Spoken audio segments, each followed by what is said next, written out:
오늘은 부활절입니다. 부활절. 어쩌면 성탄절보다 더 뜻깊은 날일 수 있어요. 그죠? 부활이 완성된 거죠. 부활이 아니라 구원이 완성된 거죠. 바울은 그 복음에 대해서 이야기하면서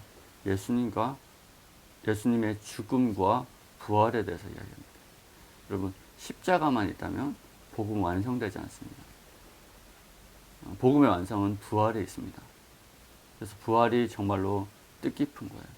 크리스마스만큼, 예수님께서 성육신 하신 만큼 부활은 중요한 날입니다. 그런데 세상 사람들은 성탄절은 축제로 즐기는데 부활은 축제로 즐기지 않죠.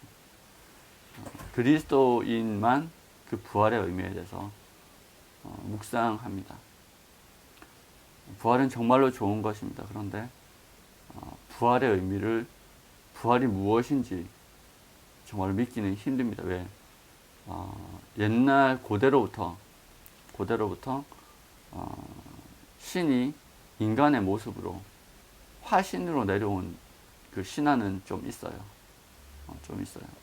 그런데 부활하셔서, 그리고 그 목적이 순전히 인간의 구원을 위해서 그렇게 하신 건 없습니다. 세상의 모든 신화를 찾아봐도 유일하게 그리스도만 우리를 위해서 죽으셨고, 순수하게 우리를 위해서 죽으셨고, 그리고 순수하게 우리를 위해서 살아나셨습니다. 없어요. 그게 우리를 향한 주님의 관심이고 사랑입니다. 이제 부활절 아침날 여인들이 예수님의 무덤을 찾아가죠. 각종 향품을 가지고 예수님의 몸에 바르기 위해서. 안식일 쉬고 나서 안식 후 이튿날 예수님을 찾아갑니다. 그런데 그곳에서 예수님의 시신을 보지 못하고 여인들이 천사를 만납니다. 천사를 만나서 예수님께서 부활하셨다는 소식을 듣죠. 그리고 막달라 마리아가 그곳에서 예수님을 만납니다. 근데 막달라 마리아도 예수님을 못 알아봐요. 못 알아보죠. 그래서 뭘로 착각합니까? 예수님을 동산지기로 착각합니다. 왜? 예수님이 살아나서 자기를 만날 거라는 상상 자체를 못 했거든요. 못 알아봐요. 막달라 마리아가 예수님을 못 알아봅니다. 도대체 믿을 수가 없는 사건인 거예요.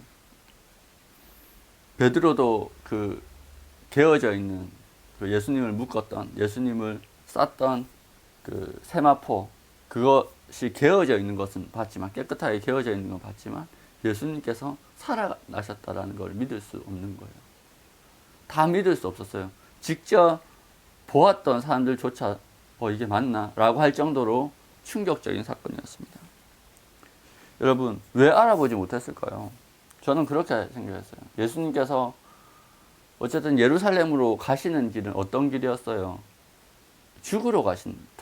십자가에 죽으러 가시는 길이었어요. 그것을 알고 가시는 거예요. 그리고 그 전날, 십자가에 못 박히기 전날 어디서 기도하셨습니까? 겟세마네에서 기도하셨어요. 그 모습이 어땠어요?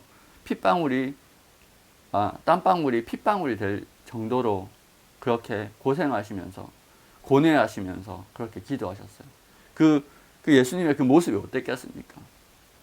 너무나 초췌하고 너무나 안쓰러운 모습, 너무나 위축된 모습이었을 거잖아요. 거기다가 그날 하루 종일 신문당하시고 고통당하시고, 그리고 비참하게 십자가에 올라가시는 그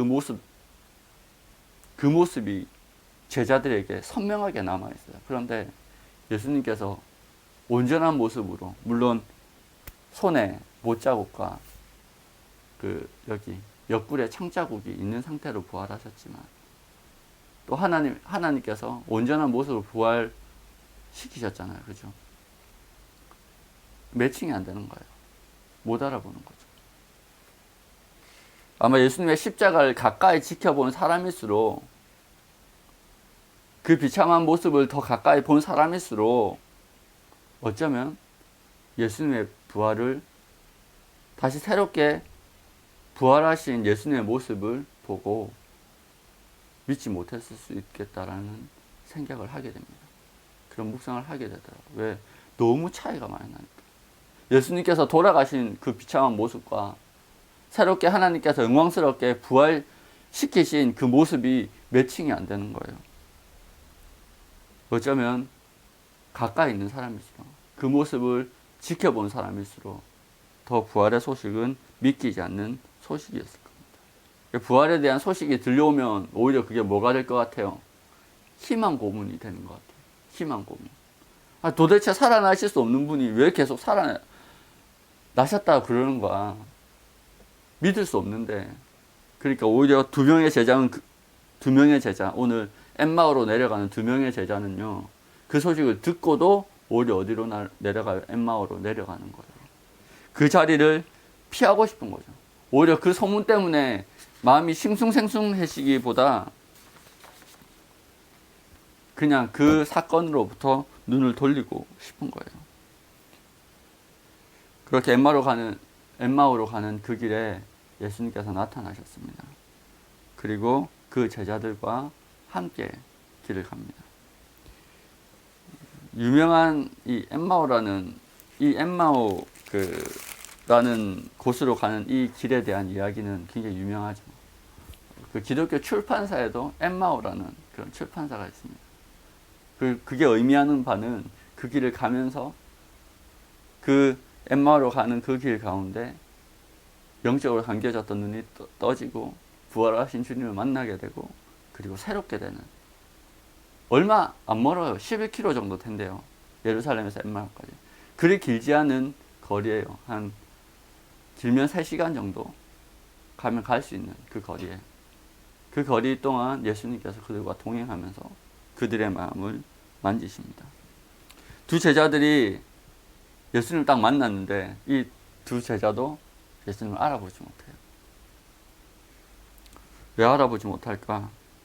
아까 말씀드린 대로 그들의 절망이 너무 컸기 때문이에요. 그리고 그들이 예수님의 돌아가시는 모습을 보면서 너무 큰 공포를 경험했기 때문일 거라고 생각합니다. 여러분, 절망, 낙담, 공포, 이렇게 심각한 마이너스의 감정은요, 사람의 마음을 병들게 만들어요. 죽게 만듭니다. 그래서 눈을 가려버리는 거예요. 그들이 눈을 가려버린 거예요. 무너진 마음을 새롭게 일으켜 세우기가 너무너무 힘듭니다. 트라우마.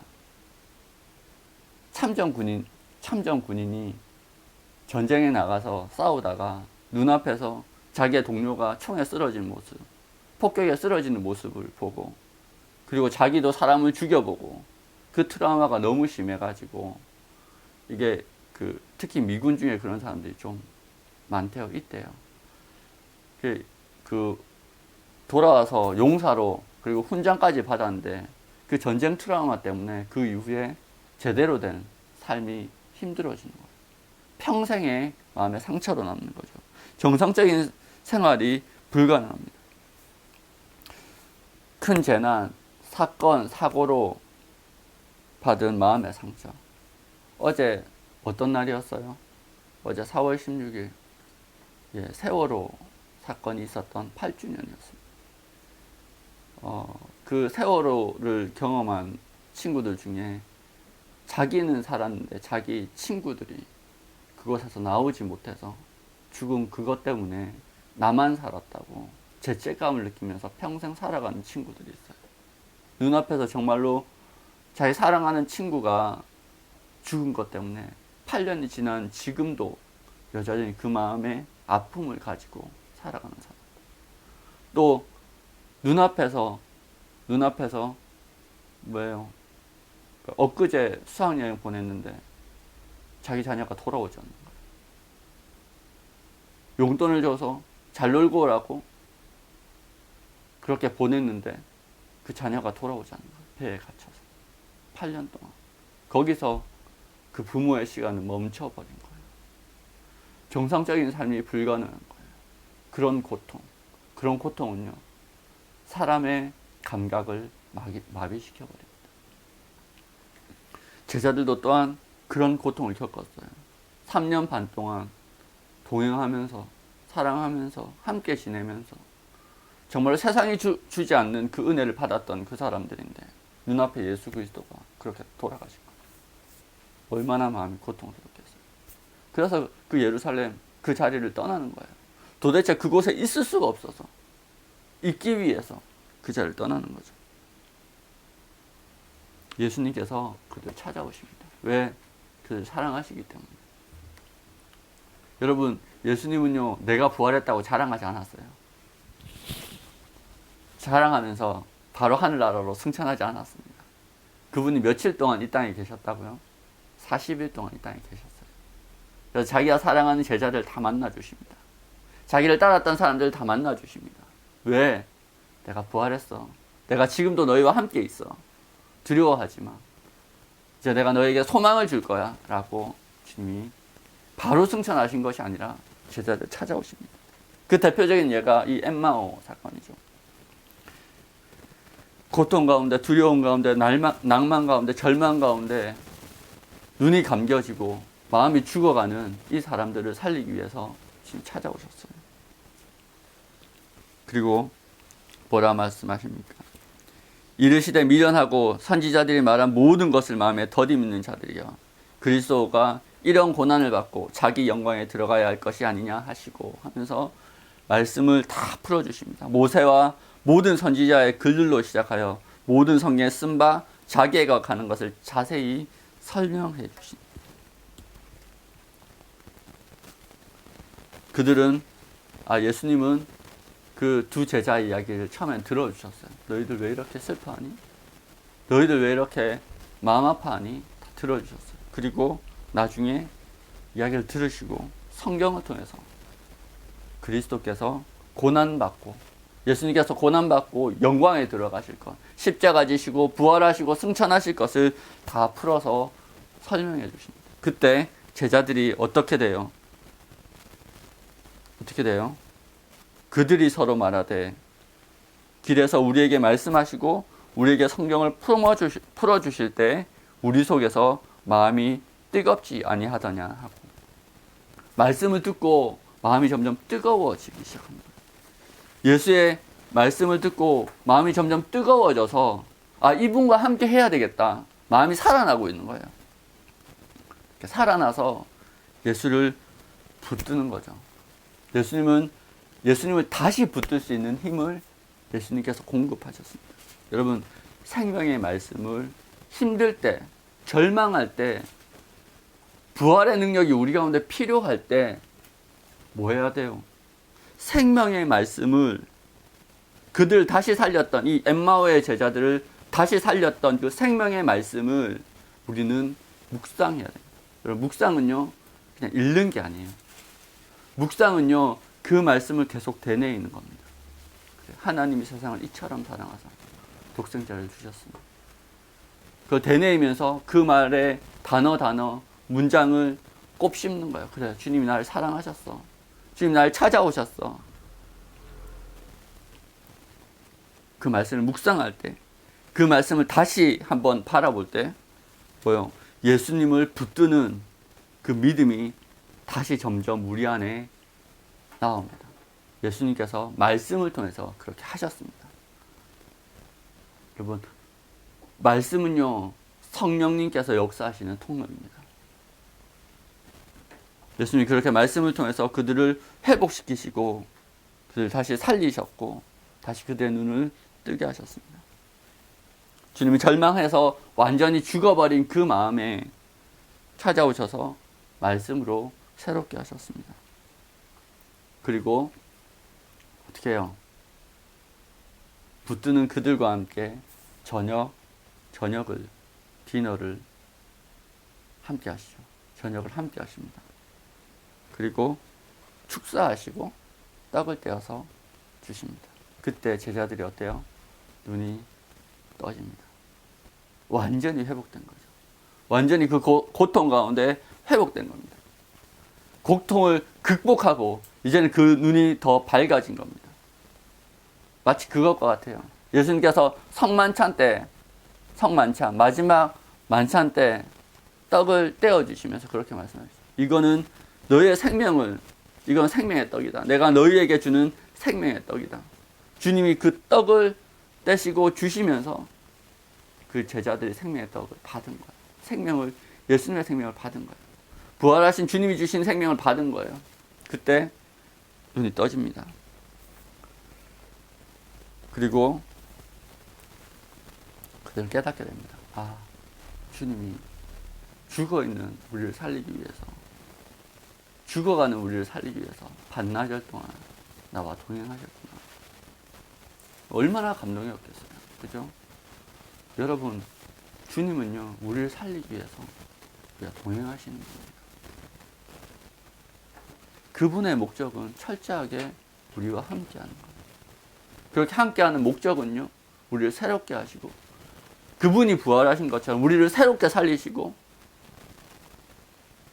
우리가 주님을 다시 붙들 수 있고, 주님과 다시 동행할 수 있도록 우리에게 새 생명을 주시는 거예요. 우리의 눈을 뜨게 만드셔서 주님을 알아보게 하시고, 주님의 일을 알아보게 하시고, 하나님을 바라보고 하나님을 찬양하고 예배할 수 있도록 다시 새롭게 하시는, 그것이 그분의 뜻입니다. 그분이 부활하신 목적입니다.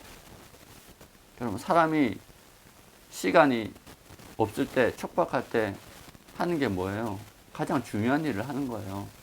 그분이 이 땅에 다시 부활하셔서, 음부에서 부활하셔서 가장 먼저 한 일이 뭐예요? 제자들 찾아가셔서 제자들을 다시 일으켜 세우시는 거예요. 너에게 평강을 주노라. 야, 성경을 믿어라. 내가 너에게 생명의 떡을 준다. 그분이 이 땅에 오셔서 다시 부활하셔서, 음부의 권세에서 부활하셔서 가장 먼저 하고 가장 오랫동안 하신 일이 그 일이라는 거예요. 그것이 예수님께 가장 중요한 일이었습니다. 그것이 우리를 향한 주님의 사랑이었습니다. 여인들, 제자들 각자가 각각의 방법대로 예수님을 만났어요. 각자 다른 자리에서, 각자 가장 적합한 자리에서, 각자가 가장 적합한 방법으로 만났습니다. 도마는 어때요? 도마는 언제 만나요? 다른 사람 다 만나고 나중에 직접 어떻게 해요? 손에 못자국에 손을 넣어보고 창자국에 손을 대보고 의심하는 도마에게는 그렇게 나타나세요. 주님은 우리에게 맞춰서 나타나세요. 왜? 우리를 사랑하니까. 우리를 온전한 믿음으로 이끌기 위해서. 그래서 그 다양한 경험들, 그 다양한 사랑들이 모여서 그 공동체를 풍성하게 만드는 거예요. 그래, 나에게 예수님은 이런 분이었어. 나에게 예수님은 이런 분이었어. 나에게 예수님은 이렇게 찾아오셨어. 여러분, 이 제자들이 예수님을 만나고 다 어디로 가요? 예루살렘으로 다 모여요. 다 각자의 자리로 가다가 각자 피난길이나 아니면 자기 먹고 살 길 찾으러 가다가 예수님 만나고 나서 다 어디로 모여요? 예루살렘으로 모여요. 가장 위험한 그곳으로 모여요. 예수님을 만난 사람들의 반응이에요. 그래, 나와 함께 예수님을 섬겼던 자들과 함께 모이는 거예요. 그것이 예수님의 뜻이었고 하나님의 뜻이었고, 그리고 제자들이 순종하는 것이었어요. 그리고 그렇게 모여서 예수님을 만난 경험을 나눌 때, 예수님과 동행하고 함께 걸은 경험을 나눌 때 공동체는 풍성해져요. 함께 기도할 수 있고 회복됩니다. 부활절에 그 은혜가 회복되기를 소망합니다. 여러분, 부활했다는 것은 단순히 기쁜 그래서 단순한 축제가 아니에요. 예수님을 다시 만날 수 있고 다시 회복될 수 있고, 그래서 공동체가 더 풍성하고 새로워질 수 있다는 것을 소망하고 기대하고 기도하는 하루가 되어야 됩니다. 주님은 영원하십니다. 죽음을 이기셨고 모든 대적들을 무찌르셨고, 그리고 지금도 우리를 위하여 중보하고 계시고 교회의 머리가 되셔서 교회를 지금도 그분의 제자들을 통해서 새롭게 하고 계십니다. 이 자리에서 말씀을 통해서 우리도 새롭게 하고 계십니다. 원수의 계계로 환난을 겪을 때가 있습니다. 그러나 그것이 끝이 아닙니다. 오히려 더 크게 하나님의 능력으로 역사하십니다. 교회는 무너지지 않습니다. 환난이 있어도 교회는 넘어지지 않습니다. 왜요? 부활하신 주님이 교회의 머리시기 때문입니다. 그리고 지금도 그의 제자들을 통해서 그 경험들을, 그 동행한 경험들을 나누며 옆에 지체들을 독려하며 함께 기도하는 제자들을 통해서 교회를 일으켜 세우십니다. 교회는 영원합니다. 왜요? 예수님께서 부활하시고 영원히 교회의 주인으로, 머리로 계시기 때문입니다. 기도하겠습니다.